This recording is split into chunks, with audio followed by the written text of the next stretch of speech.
இந்த பாடலை அவருக்காகவே நான் எழுதின மாதிரி ஆயிடுச்சு.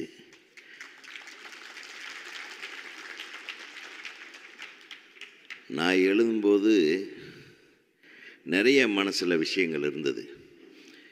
திரு ஆபாவானன் அவர்களோட உண்மை வீடுகள் படத்தில் உதவி இயக்குனராக நாங்கள் எல்லாரும் பணியாற்றிய காலத்திலிருந்து உழவன் மகன் டிஸ்கஷனில் மதுரையில் ஒரு ஹோட்டலில் நாங்கள் எல்லாம் எங்களையெல்லாம் ரூமில் தங்க வச்சுட்டு அவரே ஆள் அனுப்பி சாப்பாடு வாங்கிட்டு வர சொல்லி நம்மளுக்கெல்லாம் ஊட்டி விடுவார். ஏய் இது சாப்பிடு, இது அந்த தோசையில் ஏதோ எலும்பெல்லாம் போட்டு ஒரு தோசை பண்ணுவாங்க கோனார் மெஸ்ஸில், மதுரையில் ரொம்ப ஃபேமஸ். அது நல்லி தோசையா, அதை ஊட்டி. அப்போ நான் ஒல்லியாக இருப்பேன், திரைப்பட கல்லூரியில் படிச்சுட்டு ஜஸ்ட் வெளியே வந்த டைம். அது ஊட்டி, இது சாப்பிடு உதயா, நல்லா நல்லா உடம்பு நல்லா வரும் பாரு, என்ன பாரு அப்படின்னு சொல்லி காட்டுவார். அப்புறம் ராத்திரியெல்லாம் டிஸ்கஷன் பண்ணிவிட்டு நான் படுத்து தூங்கிடுவேன். கொஞ்சம் நேரம் கழித்து பார்த்தேன் என் பக்கத்தில் இவரும் தூங்கிட்டு இருப்பார். ஒரு உதவி இயக்குனர்னு பார்க்காம ஒரு சாதாரண அவங்க ஆஃபீஸ் பாயின்னு கூட பார்க்காம எல்லாரும் ஒன்றா படுத்து தூங்குகிற ஒரு குணம் படைத்த ஒரே ஒரு மனிதர். நான் முதல் படம் அவரை வச்சு பண்ணலை, பட் நம்ம ஃபிலிம் இன்ஸ்டியூட் யூனிட் கூடவே நம்ம அவர் கூட பழகினார். முதல் படம் எனக்கு பிரபு சார் கூட பண்ணேன். அந்த படம் முடிகிறதுக்கு முன்னாடி நம்மளுக்கு கல்யாணம் ஃபிக்ஸ் ஆகிடுச்சு. நான் ரிலீஸ் ஆன கடைசியில் தான் கல்யாணம்னு சொன்னதுனால கொஞ்சம் டிலே ஆச்சு கல்யாணம். அப்புறம் வேறு வழியே இல்லை, நம்மளது சென்சாரில் மாட்டிக்கிட்டு கல்யாண தேதி முதல்ல வந்துடுச்சு. கையில் காசே கிடையாது, வெறும் 2500 பாக்கெட்டில் போட்டு தாலி கட்டுறதுக்கு ஊருக்கு போயிட்டுருக்கேன். விஜயகாந்த் சார் எங்கடா உதய் கல்யாணம், இன்விடேஷன் கூட கொடுக்கல, அவன் ஃப்ரெண்டு கொண்டாந்து கொடுக்குறான் அப்படின்னு. எனக்கு இன்விடேஷன் கொடுக்கறதுக்கு கூட டென்ஷன். சென்சார் சர்டிஃபிகேட் 17ஆம் தேதி வாங்குகிறேன், 20ஆம் தேதி எங்கள் வீட்டில் சாமி கும்பிடணும், 21ஆம் தேதி கல்யாணம் பண்ணைபுரத்தில். நம்ப மாட்டீங்க, நான் விஜயகாந்த் சாரை பார்த்து இன்வைட்டே பண்ணல. நம்ம உதய்க்கு கையில் காசு இல்லாமல் போகிறானே முதல் படம் ரிலீஸுக்கு முன்னாடி, இப்ராஹிம் ஒரு 4 காரு டிரைவரோடு சேர்த்து அனுப்பி விட்றா அப்படின்னு பண்ணைபுரத்தில் என்னுடைய உறவினர்களை எல்லாத்தையும் அழைத்து வந்தது அவர் கார் தான். கிட்டத்தட்ட ஒரு 4-5 நாள் என் கல்யாணம் முடித்து நான் சொல்கிற வரையில் அந்த கார்கள் அங்கேருந்து கிளம்பக்கூடாதுன்னு அவர் உத்தரவு போட்டிருந்தார். 21ஆம் தேதி கல்யாணம் முடித்து 24ஆம் தேதி ரிசப்ஷன், 26ஆம் தேதி ரிலீஸ். அதுக்கப்புறம் தான் என்னுடைய தலையெழுத்தே தெரிய போகுது. இதோ தயாரிப்பாளர் உட்கார்ந்துட்டுருக்காரு சிவஸ்ரீ சீனு. 24ஆம் தேதி ரிசப்ஷனில் பார்த்தா முதல் சீட்டில் முதல் வரிசையில் அவர் உட்காந்துட்டார். நான் ஒரு பெரிய டைரக்டர்லாம் கிடையாது, சாதாரண அசிஸ்டன்ட் டைரக்டர். ஒரு அசிஸ்டன்ட் டைரக்டர் நல்லா இருக்கணும்னு நினச்ச ஒரு முதல் கலைஞன் திரைப்பட உலகத்திலேயே விஜய் சார் இருந்தேன். நான் விஜய் சார் தான் கூப்பிடுவேன். ரொம்ப என்னை செல்லம் கொண்டாடுவார். அதுக்கு தகுந்த மாதிரி நான் ஒரு படம் பண்ணாலும் இமயத்தில் தூக்கி வச்சு கொண்டாடுற மாதிரி ஒரு படம் பண்ணணுன்றதுக்காகத்தான் நான் கிராண்டியர் படமெல்லாம் பண்ண மாட்டேன். எமோஷனல் கிராண்டியர் அப்படின்னு வேறு ஒன்று இருக்கா அப்படின்னு என்கிட்ட கேட்பார். அது ஒன்றும் இல்லை, கடைசி வரையில் என்கிட்ட கதையே கேட்கல. ராவுதர் சார் மட்டும்தான் கதை கேட்டார். இந்த மாதிரி தோளில் தூண்டு போட்டு போனால் நான் அந்த டைலாக் ஒன்று வருமே, அந்த டைலாக் அவ்வளோதான் கதை அப்படின்ட்டேன். ஏய் உதய் விட்டுறேன், கிழக்கு வாசல் சூப்பராக பண்ணியிருக்காப்புல, ஏதோ பண்ணிடுவான்டா உதய், விட்டுரு, நீ கதையெல்லாம் கேட்காதேன்னு. அவ்வளோதான் சார். ஒரு சின்ன விஷயத்தை மட்டும் சொல்கிறேன். இரவெல்லாம் கோயம்புத்தூரில் பரதனுங்கிற ஒரு படம், ஃபுல்லாக ஆக்ஷன் ஓரியன்ட் படம். அவினாசி ரோடுன்னு உங்களுக்கு தெரியும், பெரிய மவுண்ட் ரோடு மாதிரி.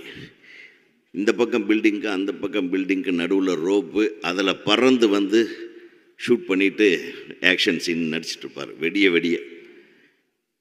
நாங்கள் பொள்ளாச்சியில் சின்ன கவுண்டரில் ஒரு சாதாரண லாட்ஜில், மணிஷ் லாட்ஜில் ரூம், காலையில் 5:30 மணிக்கு அந்த ரூம் கதவு திறந்து என் மேலே தண்ணி ஊற்றிட்டு இருப்பார். எந்திரி கிளம்பலாம் ஷூட்டிங்குன்னு. மனுஷன் தூங்கவே மாட்டாருங்க. ராத்திரியெல்லாம் அந்த படப்பிடிப்பு முடிச்சுட்டு இவ்வளவு இன்ட்ரெஸ்ட்டாக வந்து எங்களையும் அசிஸ்டண்ட்டுகளெல்லாம் எழுப்பி கூப்பிட்டு போயிடுவார். பார்த்தா எனக்கு அப்படியே கண்ணு செக்க செவேன்னு இருக்கும். அவர் கண்ணு, ஐயோ எங்கள் சின்ன கவுண்டர் கண்ணு வெள்ளை வெளியேறுன்னு இருக்கணுமே, சாந்தா சொரூபியாக இருக்கணுமே. நான் என்ன பண்ணுவேன், இந்த தலையை முடி இப்படி கட்டிட்டு படுக்க வச்சுருவேன். நீங்கள் நல்லா தூங்குங்க, நான் சொல்கிறப்ப எந்திரிச்சா போதுன்னு. அவர் ஒரு குழந்தை மாதிரி அப்படியே தென்னை ஓலையை அப்படியே விரித்து படுத்து, தென்னை ஓலையிலேயே கீழே தலைமேட்டில் ஒரு ஓலையை போட்டு அப்படியே படுத்து தூங்கிடுவார். ஒரு 10:30 மணிக்கு எழுப்புவேன். அப்படியே சப்பியாக இருக்கும், கண் வெள்ளையன்னு இருக்கும். நான் இப்படி துண்டு கட்டினதுனால அந்த முடி மடங்கி இருக்கும். அப்படி வந்து நின்று இப்படி பார்க்க சொல்லுவேன். அவ்வளோதான், இவ்வளோதானாடா, இதுக்காக என்னை போட்டு இந்த வாட்டுனே பாரு. அதாவது எனக்கு தெரிய அவருக்கு எல்லாரும் இப்போ பேசுனாங்க, அவர் இவ்வளோ பண்ணியிருக்காரு, இவ்வளோ அவர் பண்ணியிருக்காரு. இது எல்லாத்தையும் விட எல்லா நடிகர்களுக்கும் ஒரு முக்கியமான ஒரு விஷயத்தை அவர் சொல்லிட்டு போயிருக்கார். தயவுப்படி நான் அதிக பிரசங்கித்தனமாக பேசுகிறேன்னு நினைக்க வேண்டாம். ஒரு டிரைவர் கூட, வண்டி ஏன் இப்படி ஓட்டுறேன்னு சொன்னா, நான் எவ்வளோ வருஷம் டிரைவர் தெரியுமா அப்படின்னா அந்த டிரைவருக்கு உண்டான ஈகோவை காட்டுவான். ஒரு அசிஸ்டண்ட்டு கூட ஈகோவை காட்டுவான். ஒரு சாதாரண வேலைக்காரர் எந்த வேலையாக இருந்தாலும் சரி அவனுக்கு உண்டான ஈகோவை காட்டுவான். ஆனால் ஒரு மனுஷன் எந்த விதமான ஈகோவும் தான் ஹீரோன்ற ஈகோவே இல்லாமல் வாழ்ந்த ஒரே ஆள் விஜயகாந்த் சார் தான். கொஞ்சம் கூட ஈகோ இல்லைங்க.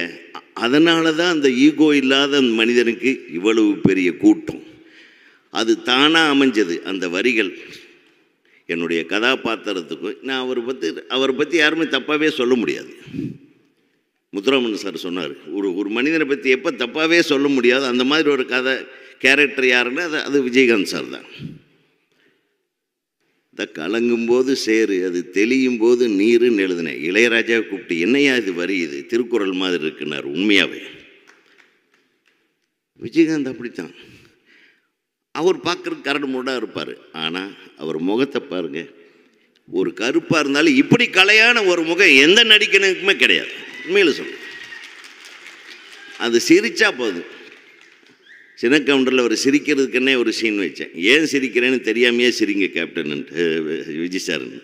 அப்போ கேப்டன் ஆகலை அவர் ஏன் சிரிக்கிறேன்னு தெரியாமையே சிரித்தார். அந்த படம், அந்த சீன் மிகப்பெரிய ஹிட். அந்த சீனு ஸோ மற்றவங்களெல்லாம் சாப்பிட வைக்கிறது மட்டும் இல்லை, ஈகோன்ற ஒன்று தன் உள்ளே இறங்காமல் பார்த்துக்கிட்ட ஒரே நடிகன். அந்த ஈகோவை தூக்கி போட்டுட்டு நீங்கள் எல்லாம் ஒன்று சேருங்க. நான் குறிப்பாக சொல்கிறது, ஏன்னா இன்றைக்கி நடிகர் சங்கமும் தயாரிப்பாளர் சங்கமும் ஸ்ட்ராங்காக இருந்தால் தான் சினிமா ஸ்ட்ராங்காக இருக்கும். நீங்கள் எல்லாம் ஒன்று சேரணும்னு இன்றைக்கி கூட இந்த மனுஷன் யோசனை பண்ணதுனால தான் நீங்கள் எல்லாம் இன்றைக்கி ஒன்று சேர்ந்துருக்கீங்க.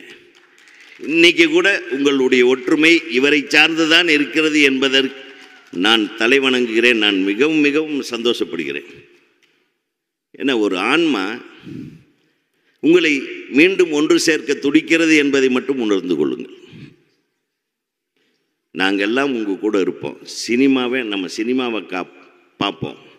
ஆனால் எத்தனை சினிமாக்காரர்கள் இருந்தாலும் மனித நேயத்தோடு நீங்கள் இருங்கள், என்னை போல இருங்கள் என்று அண்ணன் விஜயகாந்த் அவர்கள் சொன்னதை மட்டும் நாம் நிறைவேற்றுவோம். அந்த மனித நேயத்திற்கு எனது வணக்கம்.